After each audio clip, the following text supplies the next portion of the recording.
అన్నపూర్ణ వరి విత్తనం ఇది జన్నారం మండలంలో పెట్టారు.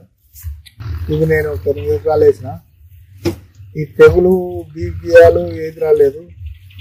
ఈ తెగులు అన్నది వేరే ఏం లేదు, దోమకు అటాక్ లేదు. పొలం మంచిగా ఉన్నది.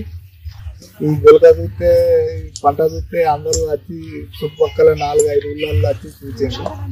రోజు ఒక 3-4 వచ్చి చూసుడు. ఎక్కడెక్కడో వచ్చి చూస్తాను. ఈ విత్తనం మేము పెడతామని అనుకుంటాను. కోసినాక మాకు చెప్పు అని అంటాను. 8 ఎకరాలు ఇవి మొత్తం విత్తనానికి పోతాయి. ఈ అట్లు గిట్ట మంచిగా వెళ్తాయి. 40 నుంచి 48 బస్తాల దాకా వెళ్ళినాయి.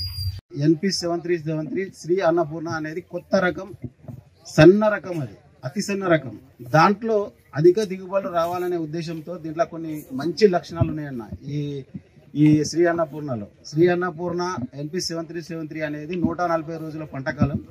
ఇది ఖరీఫ్ కు పనిచేస్తుంది, రబీకి పనిచేస్తుంది. 2 పంటలకు వేసుకోవచ్చు. తర్వాత ఇంకా మంచి లక్షణం ఏంటంటే ఇది ఒక్క దగ్గర కూడా పడిపోలేదు. మీరు చూసిరు, కింద అస్సలు పడిపోదు. గాలి తుఫాన్లు వచ్చినా కానీ పడిపోకుండా స్టెమ్ స్ట్రాంగ్ ఉంటుంది. ఎఫెక్టివ్ టిల్లర్స్ అండ్ పిలకలు అనేది మీరు ఒకసారి లెక్క పెట్టి చూడండి. 18, 19, 20, 25 దాకా పిలకలు వచ్చినాయి.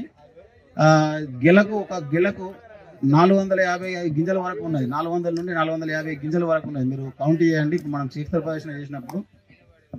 తర్వాత ఇది మన కీపింగ్ క్వాలిటీ అంటాం, మనం కుకింగ్ క్వాలిటీ అంటాం. ఫస్ట్ తినడానికి చాలా బాగుంటుంది.